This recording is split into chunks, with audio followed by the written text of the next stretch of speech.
Thank you for watching or listening to this free podcast of the Young Turks.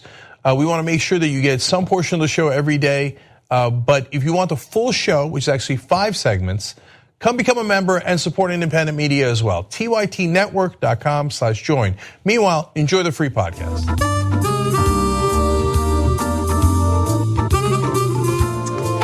Welcome back to TYT. Anna, Michael, and Ben with you. A few TYT lives that I enjoyed, particularly from the Mad Lib, who tweeted, "Trump thinks Nuance is Beyonce's sister."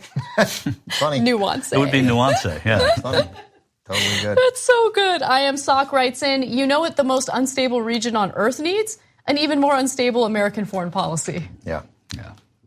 Pretty devastating. All right, you guys ready for some Pompeo?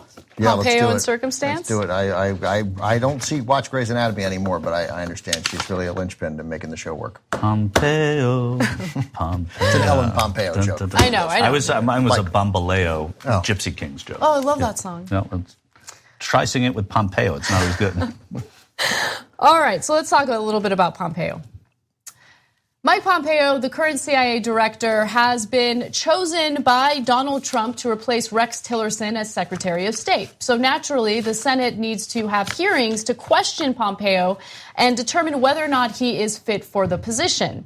Now, to give you a quick rundown of who Mike Pompeo is and what his beliefs are, in the past, he has made statements denying climate change, opposing same-sex marriage, arguing that moderate Muslims are complicit in terrorist attacks.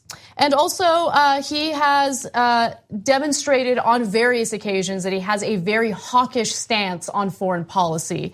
So especially when it comes to Iran, North Korea, Syria. So these are all issues that senators wanted to ask him about. And what I did was compile what I consider to be the more interesting exchanges during these hearings. Now, the hearings are ongoing. I'm sure we'll have more content for you moving forward.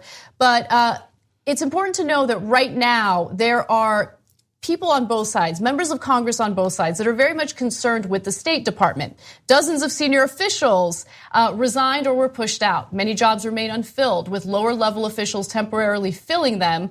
With the administration proposing State Department budget cuts of 31%, fewer young people are being recruited to join the next generation of diplomats. So morale is low within the State Department. There are positions that need to be filled within the State Department. And right now, of course, there is an effort to replace Rex Tillerson with someone who would be competent. And you get to decide for yourself whether or not you think that. Now, let's go to Rand Paul's exchange with Pompeo. This exchange has everything to do with foreign policy, something that I tend to agree with Rand Paul on. And you're going to see a lot more commentary from Senator Paul as opposed to answers from Pompeo. But I do think this is an interesting exchange. So let's take a look at the first video. Do you think it's constitutional? Does the president have the constitutional authority to bomb Assad's forces? Does he have the authority, absent congressional action, to bomb Assad's forces or installations? Those decisions are waiting. Every place we can, we should work alongside Congress to get that. But yes, I believe the president has the domestic authority to do that. I don't think that has been disputed by Republicans or Democrats throughout an extended period of time. Actually, it's disputed mostly by our founding fathers, who believe they gave that authority to Congress.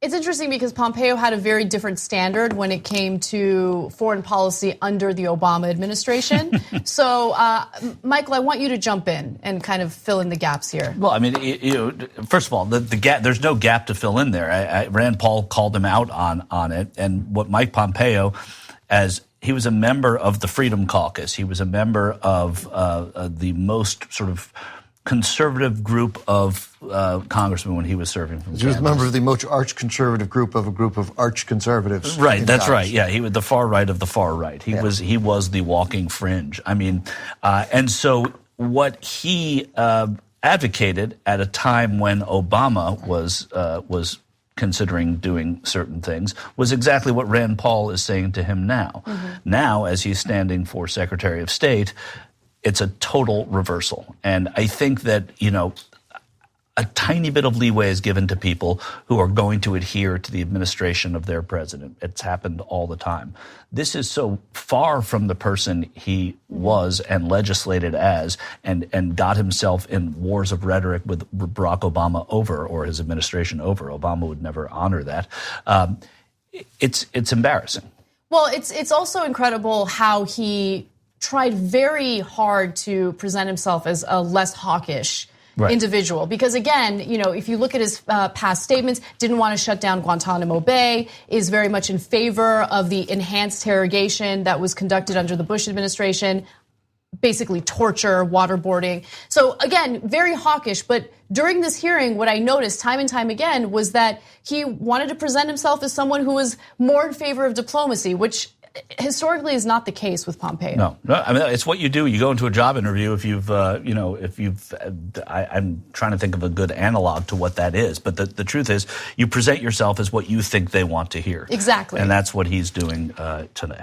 There's again, we've crossed into a period with conservatives, elected conservatives in this country. There is almost no principle, and their partisanship, while accusing the Democrats of being partisan, and everybody is capable of being partisan, they're out of control. I mean, there is no principle on which they stand here. If it was Barack Obama was a Democrat, so you opposed him. The Freedom Caucus theoretically wanted limited government, right? And the thought was what we were peddling, which at least those guys were principled. We may disagree with everything, and they may sort of advocate. They end up sort of perhaps unwittingly, but probably completely wittingly, sort of giving a voice to a significant amount of hatred in the name of fiscal responsibility.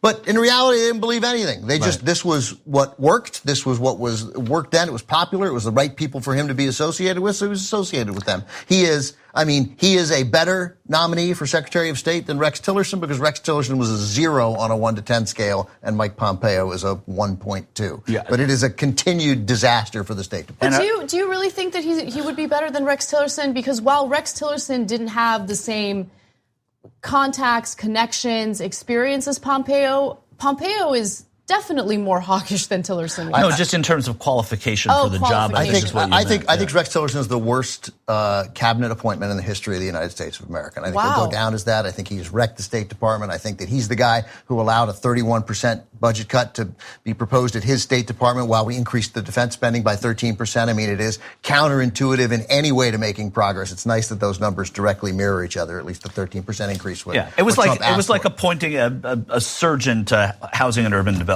Like you wouldn't do well. Wait a second. But I mean, worse than that is that Tillerson again, and thank God he's gone, because and we liked him a little because he recognized the moronity of Donald Trump, but it didn't really matter. Like, this was still a guy who ran a giant oil company to whom the State Department was a thorn in their side. They had their own foreign service. They had their own diplomatic corps. They had their own military at Exxon. And then we turned this guy loose. And to them, the State Department and diplomacy was tightening of their belts, was infringed on their ability to make a profit. I mean, he was literally the worst person in the world for by far the most important cabinet job that we have, by a landslide. As bad as Ben Carson is, as bad as Betsy DeVos does, the damage they can do is so limited in comparison to the State Department. I'm not delighted that Mike Pompeo was there. He's a horrible choice. Tillerson was worse. That doesn't mean we don't get outraged about Pompeo. To this point, a Republican congressman in D.C. said to me when I was last there, that Mike Pompeo is unqualified but ambitious. And within these spheres right now, ambition is winning. And that's what you have here. Ambition is scary when it comes from someone like Pompeo. Yeah. So I hear what you're saying, Ben, but my worry is that he is more aligned with Trump when it comes to the worst ideas that Trump has in foreign policy. Yeah, I don't disagree with that. And Tillerson, but I know that Tillerson wasn't really a mitigating factor when it came to Trump. I mean, Trump didn't really respect him. And, he was just as marginalized as Kelly is at the moment. But he did mitigate on Israel, on the Iran nuclear deal. I mean, it was Tillerson's voice in the room that caused the president not to go all the way in that. So he was heard. Yeah, so too was Mattis. He got one, but I'm not saying. I know. I got you. It doesn't undo any argument you're making. Yeah, he was. So again, This is a crazy conversation that we have to have in America, where it's like, who do you think should be Secretary of State, Rex Tillerson or Mike Pompeo? And it's like a joke conversation. But yes, and they are both terrible in their own interesting ways. Unquestionably, one of the ways that Pompeo is dangerous is that he could appeal to Trump's most interventionist, darkest, most militantly belligerent side. Exactly. So I actually want to skip ahead to the video where Pompeo and Rand Paul are talking about the Iraq War and whether or not the Iraq War was a mistake. So this is video 4. Again, I'm skipping ahead. Just a note to the director. Let's take a look. We need to talk about a relatively new show called the Republic, or UNFTR. As a Young Turks fan, you already know that the government, the media, and corporations are constantly peddling lies that serve the interests of the rich and powerful. But now there's a podcast dedicated to unraveling those lies, debunking the conventional wisdom. In each episode of the Republic, or UNFTR, the host delves into a different historical episode or topic that's generally misunderstood or purposely obfuscated by the so-called powers that be, featuring in-depth research, razor-sharp commentary, and just the right amount of vulgarity. The UNFTR podcast takes a sledgehammer to what you thought you knew about some of the nation's most sacred historical cows. But don't just take my word for it. The New York Times described UNFTR as consistently compelling and educational, aiming to challenge conventional wisdom and upend the historical narratives that were taught in school. For as the great philosopher Yoda once put it, "You must unlearn what you have learned." And that's true whether you're in Jedi training or you're uprooting and exposing all the propaganda and disinformation you've been fed over the course of your lifetime. So search for UNFTR in your podcast app today and get ready to get informed, angered, and entertained all at the same time.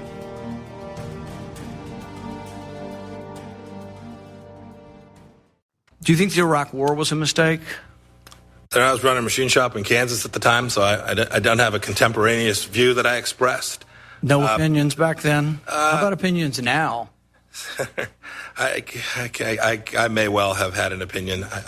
Was there? But no, my opinion now is, look, we had bad intelligence. But it's not just bad intelligence. But we did have bad intelligence. We did geopolitically the wrong thing. We got rid of the enemy of Iran. We emboldened Iran. We made it worse. We brought chaos to the Middle East. But your president said it very clearly.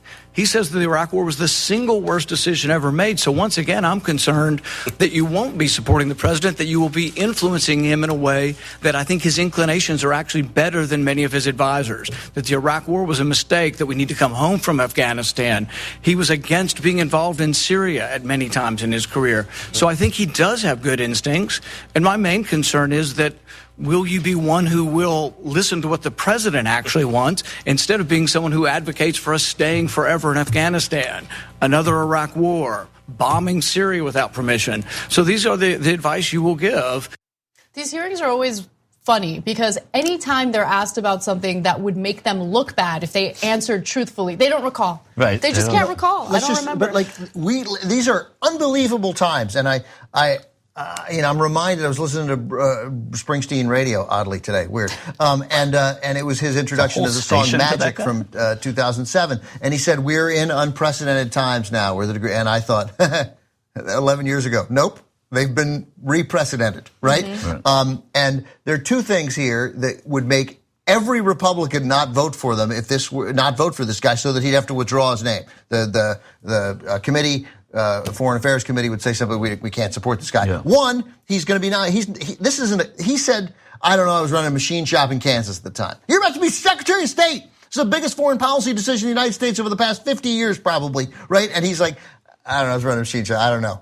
That's great. You can't have the job then. I want somebody who has an opinion and a thoughtful opinion. And he goes, well, interesting, because the consensus is that we made a mistake. I'll tell you why I disagree with that. Some answer that suggests that you've thought about it. Not, I was running a machine shop. I'm not going to answer that. And then Rand Paul, who is going to be championed by the left and the right for standing up to this, for the recognizing the mistake that we made in Iraq. Then in the middle of that undermines, to me, all credibility that Rand Paul would have when he says, I think Trump has good instincts.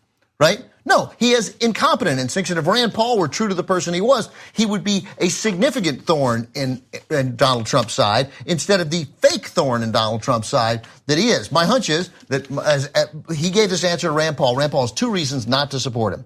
Now, he's his neighbor. Right, Rand Paul will, right, they live next to each other and they'll get into a fight. And my hunch is Rand Paul will vote to confirm Mike Pompeo. So it's so nonsensical when we've seen two great reasons why this guy should never, ever, ever under any circumstances be Secretary. Yeah, I mean, a lot of this stuff is political theater, an attempt to make sure their constituents see that they're speaking strongly about things that they support and that their constituents support. I mean, an example of that would be the Senate hearings with Mark Zuckerberg. Right. Well, that's the best example. That is the best example. It wasn't even about protecting data or privacy. It was more about, I'm a conservative lawmaker and I am very outraged that you are censoring conservatives, which they're not, but nonetheless. Right. When there's a sexy witness, everyone in Congress wants to question. Right. So there was political theater there, no question. But they weren't interviewing Zuckerberg for a job. You're right. Yes. And here, although maybe it was political theater, it was actually revelatory. Like those were Rand Paul asked questions that taught us something, right? But it won't matter. It doesn't make any difference that it taught us. And that's what gets me is that maybe it's supposed to be political theater, but oh, wait, this is good theater. Like there's something interesting happened. And it won't make any difference whatsoever. $1 that he votes against him. You guys love betting. Like $2. $2. All right, so I want to switch gears to another component of the hearings that I thought were worth mentioning, and it has to do with Cory Booker. So Cory Booker asked Mike Pompeo a series of questions involving the Muslim community, his perception on the Muslim community, and also his perspective on reproductive rights. Now, Mike Pompeo is very far to the right. He was a Tea Party congressman who served 3 terms. He is a self-identified conservative Christian. And so in the past, he has said things that were a little questionable when it comes to women's reproductive rights and about moderate Muslims. So let's go to video 7, where Booker asks him about his feelings toward the Muslim community. Take a look. In a speech, you talked about folks who worshipped other gods and called it multiculturalism. You sort of mourn that we live in a country where that happens. And you said something very dramatic, and I know you know this. You said that people who are silent are complicit in those terrorist attacks. Do you think that Muslim Americans in this country who serve in our military, who serve in the State Department, their failure to speak up, are they complicit in terrorist attacks? Senator, each and every human, not just Americans, each and every human being has an obligation to push back against this extremist use of violence. I also do believe this firmly, that for certain places, for certain forms of violence, there are certain who are better positioned, folks who are more credible, more trustworthy, have a more shared experience. And so when it comes to making sure that we don't have terrorists brewing in places where Muslims congregate, there's a special place, right? They have an opportunity. It's more than a duty, more than a requirement. It's an opportunity. So that was his take on that. I want to actually go straight to the next video where Booker continues talking about this subject, and he kind of calls him out on an inconsistency or a hypocrisy. Take a look. So you think that Muslims in America who are in positions of leadership have a different category of obligation because of their religion? That's what I'm hearing you saying. I don't see it. It's not an obligation. It's an opportunity. Okay, so Senator, it's interesting because I would agree with you that silence in the face of injustice lends strength to that injustice. I do believe, though, all of us, when this comes to violent actions or even violent words, have an obligation. And so I'm wondering, sir, do you know Frank Gaffney? Yes, I do. And you've been on his show dozens of times. I was on his show some, yes, Senator. I have here over 20 times, and he has talked about Muslims should be, who abide by the adherence of their faith should be considered, should be tried for acts of sedition and should be prosecuted. Did you remain silent when you were on his show? Did you ever question? Because I have a lot of his statements here. What about Bridget Gabriel? Do you know her? I do. Someone who runs an organization that has been considered a hate group by the Anti-Defamation League and the Southern Poverty Law Center. Were you silent? Did you ever call her out on her remarks that are hateful or bigoted? Senator, I couldn't tell you. I don't recall each statement I've made over 54 years. Okay, well, I believe the special obligation that you talk about for Americans to condemn things that are attacking our Constitution, our ideals, would obligate you in your own definition to speak out. So, he's pointing out how there are different standards when it comes to the Muslim community, according to how Pompeo has treated certain situations. That was clever. Yeah. It was good. It was nice. Yeah. Good setup, good, delivery. And so the final portion of the Booker exchange has to do with reproductive rights. And again, Pompeo is not in favor of the reproductive rights that women have at this moment. He is not in favor of abortion. And when Booker asks him about it, he is noticeably uncomfortable. Take a look. You said in a speech that mourning an America that endorses perversion and calls it an alternative lifestyle, those are your words, is being gay a perversion? Senator, when I was a politician, I had a very clear view on whether it was appropriate for two same-sex persons to marry. I stand by that. So you do not believe it's appropriate for two gay people to marry? Senator, I continue to hold that view. It's the same view. And so people in the State Department, I met some in Africa that are married under your leadership. You do not believe that should be allowed? Senator, I believe it's the case. We have married gay couples at the CIA. You should know I treated them with the exact same set of rights. Do you believe that gay sex is a perversion? Yes or no? Senator, if I can, yes or no, sir. Do you believe that? At TYT, we frequently talk about all the ways that big tech companies are taking control of our online lives, constantly monitoring us and storing and selling our data. But that doesn't mean we have to let them. It's possible to stay anonymous online and hide your data from the prying eyes of big tech. And one of the best ways is with ExpressVPN. ExpressVPN hides your IP address, making your active ID more difficult to trace and sell to advertisers. ExpressVPN also encrypts 100% of your network data to protect you from eavesdroppers and cyber criminals. And it's also easy to install. A single mouse click protects all your devices. But listen, guys, this is important. ExpressVPN is rated #1 by CNET and Wired magazine. So take back control of your life online and secure your data with a top VPN solution available, ExpressVPN. And if you go to expressvpn.com/TYT, you can get 3 extra months for free with this exclusive link just for TYT fans. That's expressvpn.com/TYT. Check it out today. Sex is a perversion because it's what you said here, Senator, in one of your speeches. Yes or no? Do you believe gay sex is a perversion? Senator, I'm going to give you the same answer I just gave you previously. My respect for every individual, regardless of their sexual orientation, is the same. So I apologize, that obviously was not about abortion. That was about same-sex marriage, which he has been against. And, I don't know how much of an impact that would have as someone who is Secretary of State. Obviously, foreign policy is more in his wheelhouse should he get confirmed. But it still gives you a sense of who he is. It's integrity. It's about integrity. Yeah, it's also, by the way, totally related to foreign policy. I mean, how do we treat, do we fund countries in the, countries have, African countries, for example, have had very different tactics, some successful, some unsuccessful, in how to treat HIV and AIDS.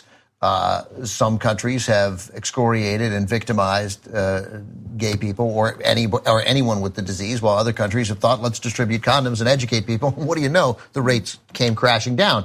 Under the Bush administration, we were much more likely to fund abstinence and harshness than we were education and condoms. So that matters. That would exactly be something that Mike Pompeo's State Department would touch on, and I guarantee you he will be on the wrong side of it. There's no evidence. There's 100% clarity of how he would decide to attack something like that. Because he thinks, by the way, no matter, I treat everyone the same except people having gay sex, which I think is a perversion, which we know that because he said it. He didn't repeat it, but he said it. Right, that's true. Well, Mike Pompeo is not the only person who is undergoing hearings. We also have Wendy Vitter, who has been nominated by Trump to become a district judge. We will get to her hearings when we come back after the break. You're right in the middle of this podcast. We got another great segment coming up for you. If you'd like the full show, which is actually 5 segments, go to tytnetwork.com/join. You become a member, you support the show, you support independent media, and you get the whole 2-hour show ad-free every day. Let's go do it now. Welcome back, everyone. Drew Wilson on the YouTube Super Chat writes in and says, was browsing YouTube a couple nights ago and came across a world record video for the world's fastest rapper. And all of the people I expected to see, it was Mark Thompson. Oh, that's right. Yeah. Yeah, I don't know what this is. From a show I did on the Fox television network, not Fox News Channel, the entertainment channel, called Guinness Primetime. The guy came on and set a record. Wow, that's like... You did it? You set the record? No, I didn't set the record. I was hosting the show, and this guy comes on, and the people came on to set different records. It was a great thing because you're hosting the show where people are coming on a record. Like one guy's balancing like beer mugs on his chin, and then the next guy's got the longest fingernails ever, and then you have a guy who's the fastest rapper. And it was... was he freestyling? I don't know. It's been a long time. I think he was... I suspect it was freestyling. Fun. We had the thing that was funny, and the reason that it was kind of a bit was they had a court reporter there trying to court stenographer. That's funny. Trying to write it down, and that's what made it a bit. That's fun. Funny. Yeah. And then Matt tweets in using the hashtag TYT Live, and I'm amused by this. I think it's a funny tweet. Yay, Mark Thompson on hour 2. Vegan power. Oh, that's right. Vegans represent. No hate toward vegans. There's just vegan power. I'd never heard that before. Yeah. Well, you won't hear it a lot unless you go in the vegan forums. Then you hear it a lot. Oh, okay. Thank you, though, vegans. You still have to give me some recipes, by the way. It's true. Yeah. I do owe you recipes, vegan recipes. All right. Let's move on to some other news today. Bank of America has stated that it would like to do its part to help mitigate the mass shootings that we're experiencing throughout the country. And so they've come up with an idea that I actually don't agree with. And I'm curious to see what you guys think about it. Let me give you the details. Bank of America will stop lending money to gun manufacturers that make military-inspired firearms for civilian use, such as the AR-15 style rifles that have been used in multiple mass shootings. A spokesperson for B of A was quoted as saying, "We want to contribute in any way we can to reduce these mass shootings." Citigroup also has played a role in taking some sort of political action to prevent mass shootings. It was actually the first big bank to issue a new firearms policy requiring clients in the gun industry to stop selling to customers who have not passed a background check or are younger than 21. So let's talk about the strategy that Bank of America is using. While I like that strategy when it comes to this particular issue, I'm uncomfortable with banks making decisions on loans based on politics. So I think that it sets a bad precedent. I think that we should have lawmakers who draft legislation, pass legislation, and look out for us as their constituents and as the American people. I don't like the idea of banks deciding who they're going to give loans to based on political opinions. Well, but I mean, I'm sure they already do, right? If somebody is a fringe political player and they want money for their fringe political, they could make an assessment, theoretically, yeah, I suppose that would be a financial decision that it's fringe money and might not be successful. But, I could see them already making decisions like that aren't just financial. Who do they want to be in business with? If this were an old time local community bank, that would go into the would work both ways. Like, yeah, we want to do business with Fred, runs the county store. I know he's struggling, but what is this town without Fred's county store? That sounds like something that would happen in the 80s. Yeah, right? A long time ago. Yeah, the 1880s. Yeah. I don't love it. I think it's a really bad idea. And maybe there have been cases in the past where they've instituted this type of policy. I don't agree with it. I think it should be based on the numbers. Can this person pay the loan back?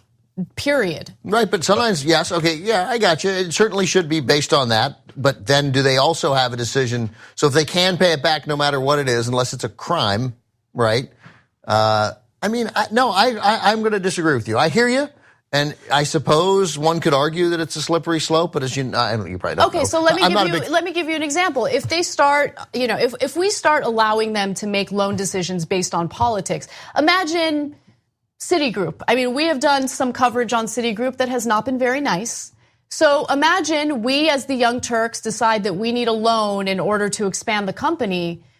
How would we feel if Citigroup or Citibank decided we're not going to give you that loan? We don't necessarily agree with your rhetoric. Well, I'll have a specific answer. I wouldn't care how we feel, right? I mean, how we feel is irrelevant. How most people feel is irrelevant most of the time. No, it is. I get what you're saying, but I think that it has ramifications. It's a form of censorship. I know that it's not the government. I know that it's not a constitutional violation, but I just don't want banks getting into the business of making decisions based on politics. I hear you.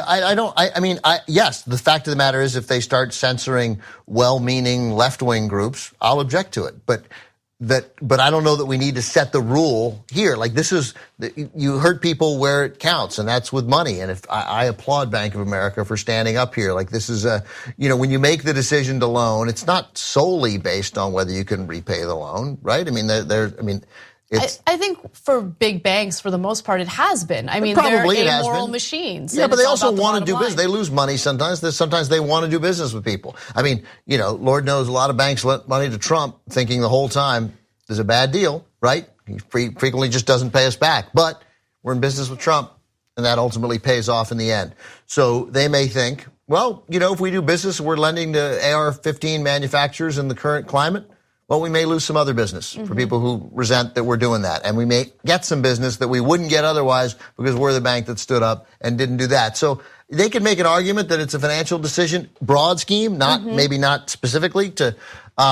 So I don't know. I admire it because I don't think that necessarily, because I don't see it leading to what you fear. But plus, of course, I suppose it could. I think that there's not all the neutrality that we'd like to see in the banking business that perhaps is presumed by your assumption. No. And by the way, I'm not assuming that there's neutrality. Like I said, I'm sure that there have been cases where they've made decisions based on politics, and I'm against those decisions as well. Right, and I guess I'm talking about commercial neutrality as opposed to political. Although you could say everything's political in a way. So to be fair, it's probably fair to lump it into politics because I'm thinking of things like gambling. If oftentimes you can't do certain things with a credit card if you're gambling, or if you can't do certain things with a credit card if you're involved in buying marijuana, or and when you go into a bank for a loan for a dance club in some area that they evaluate as not a good investment for your dance club, even though you seem as though a solid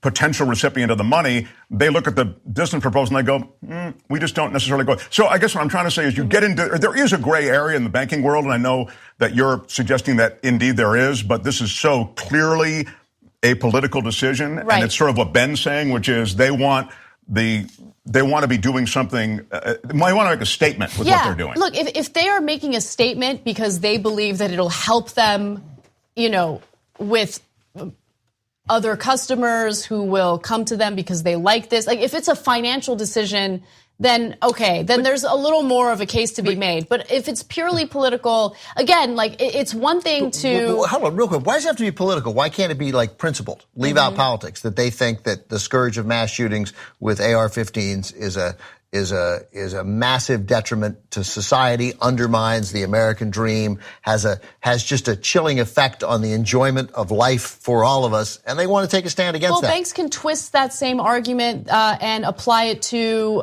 businesses that we as liberals are very much in favor of, or organizations that we as liberals are very much in favor of, like Planned Parenthood, for instance. I just think we should stand with people who sort of take that important. And don't get me wrong, I hate what's happening in the country. I want gun control more than anything. It's just so sad that we can't rely on our lawmakers to do their jobs. But we can't. That now we clearly can't. Yeah, we can't. So I hear you. Your argument is certainly a valid one that should be considered. But until evidence to the contrary, I'm prepared to let Bank of America do the right thing.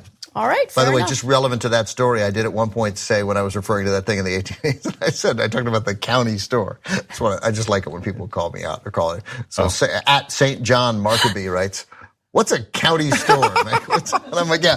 I responded, yeah. I don't know. And as I was saying it, I was like, I think I mean general store, but whatever. Yeah. It's tough when you're in the middle of a thought to double back and pick up the general instead What's of a county. county store? I don't know. Nobody knows. Yeah. All right, well, let's keep going with this gun theme because there are other gun-related stories that are worth mentioning on today's show. Sean Simpson is a teacher, a science teacher at Marjorie Stoneman Douglas High School. And he was one of the teachers, actually the only teacher at this campus, who was very much in favor of arming educators. He thought that it was a good idea. Now, unfortunately, he has been arrested because, unfortunately, he made a terrible mistake while he was at an establishment. The Deerfield Beach Pier. That's where he was at. I've been to Deerfield Beach. Have you really? Yeah, it's like Fort Lauderdale. You know, it's like it's up 95. It's a place where people leave guns. Anyway, go ahead. Okay, right. You just gave I'm sorry, away the I story. actually blew it. Oh my God! Gave away the story. Okay, so let me fill you in on that. So apparently he was at the Deerfield Beach Pier. He was in a bathroom stall. He had his gun with him, a 9mm Glock, and he left that gun behind. When he left it behind, a homeless individual found it, shot it, and luckily the bullet hit a wall and no one else got hurt. However, both individuals got arrested. Sean Simpson got arrested, and he is charged with failing to safely store a firearm, a second-degree misdemeanor. And the homeless man who shot the gun was also arrested. Two huge problems with Sean Simpson here. One, taking your Glock to the Deerfield Beach Pier. Why? Secondly, using the stall in the public bathroom at the Deerfield Beach Pier. I think just go home. I don't. Maybe a hotel. Also, by the way, when you put into? your gun down in that stall, it's picking up all of the. Oh my God! So when you put you don't even afterwards. You don't even want to shoot somebody. It's too filthy. I mean, this is a teacher who was making the case that teachers should be armed, that they are the perfect type of people to be. Like, first of all, most teachers don't want to be armed, to be fair. However, you can't make the argument that students would be safer if teachers were armed and then proceed to leave your firearm behind in a public stall. You know, the story that I got was underlined, and so I was sort of skipping around to the parts that were underlined. I didn't realize that he was the teacher who said that he'd willingly be armed. I mean, it's literally, if you told me that, I wouldn't have believed the story. Right. I'm like, it's too good. Because, it's absolutely. It's like you couldn't write it better, right? Because you know where else he would leave in the stall at the school, exactly, in the teacher's break room at the school, on his desk in the school when he ducked out real quick. Yeah. Well, there are other solutions that teachers are coming up with, or at least school administrators are coming up with, in order to protect students from mass shootings. So I wanted to mention that as well.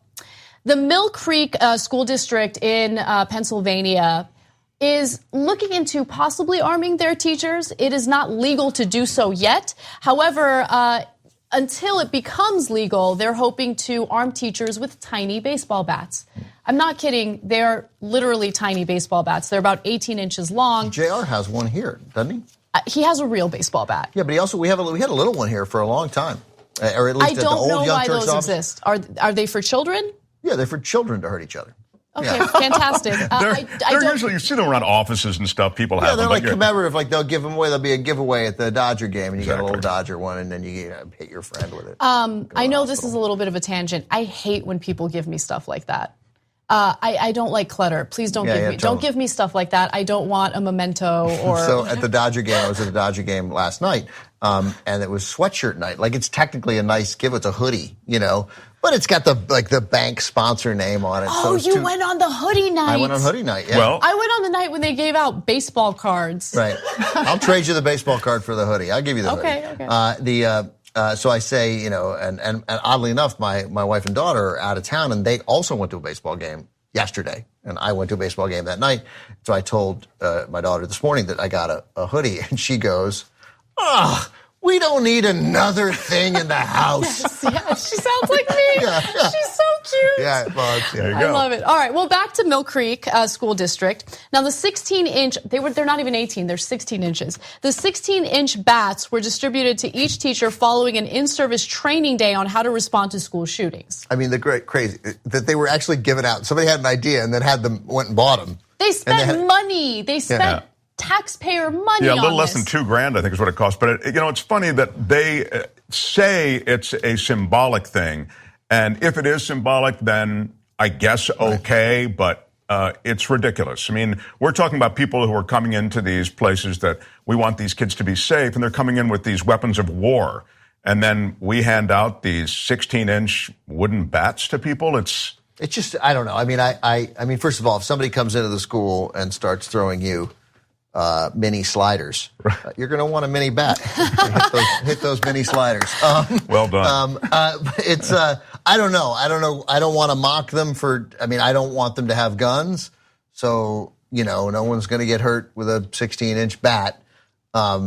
It's depressing to see what kind of solutions are. And look, you can't blame the school district. I mean, they're not the ones who write legislation and vote on legislation. Again, it goes back to our lawmakers and their inability to do anything in regard to these mass shootings. That's the real issue here. But since our lawmakers are refusing to do anything about it, everything feels more militarized. Everything feels as though our privacy is being violated. I'll give you an example. So at this school district in Pennsylvania, they're coming up with other solutions in addition to the tiny baseball bats. They're proposing a concrete barrier around the high school walkway and additional security measures at each entrance. So those security measures include the metal detectors and all of that. It's just very sad that, again, everyone has to be inconvenienced. We have to give up our freedoms, our privacy rights, all of that, in order to accommodate for the wrong interpretation of the Second Amendment. This ridiculous interpretation that the Second Amendment means that all of us can have freaking bazookas and things like that. It doesn't. Right, and of course, no one's saying that we should have bazookas. No, but of course, it's not that complicated. We do regulate the guns. I mean, the line "regulate" is in there as part of a well-regulated militia. I mean, unfortunately, it's an incredibly poorly written amendment, leaving it open to interpretation. I don't think intentionally, just because nobody really knew how to write back then, except 9 guys. And they didn't give this one to one of them. We do regulate bazookas. We regulate machine guns, right? So our debate right now, it's a simple one. I mean, I want to go further, but the debate right now is a simple one. We want to include these guns, these weapons of war that were designed for soldiers at war, and we want to include them in the list of machine guns and bazookas and tanks, and they want to include them on the list of handguns and rifles. Correct. It's not, you put it like that, it's like, okay, well, here, we're negotiating over this weapon right now, over which list it goes on. Exactly. All right. Let's take a break. When we come back, an incredible survey regarding how much Americans know about the Holocaust. And later on, we will also discuss Mariah Carey opening up about her mental health condition. We'll be right back. Thanks for watching or listening to this free version of the Young Turks podcast. You know that the full show is at tytnetwork.com/join. If you become a member, you get the full show ad-free. We love you for watching or listening. Either way, there's going to be a new free podcast tomorrow. You can keep on doing that. But if you want to get the full show ad-free, tytnetwork.com/join.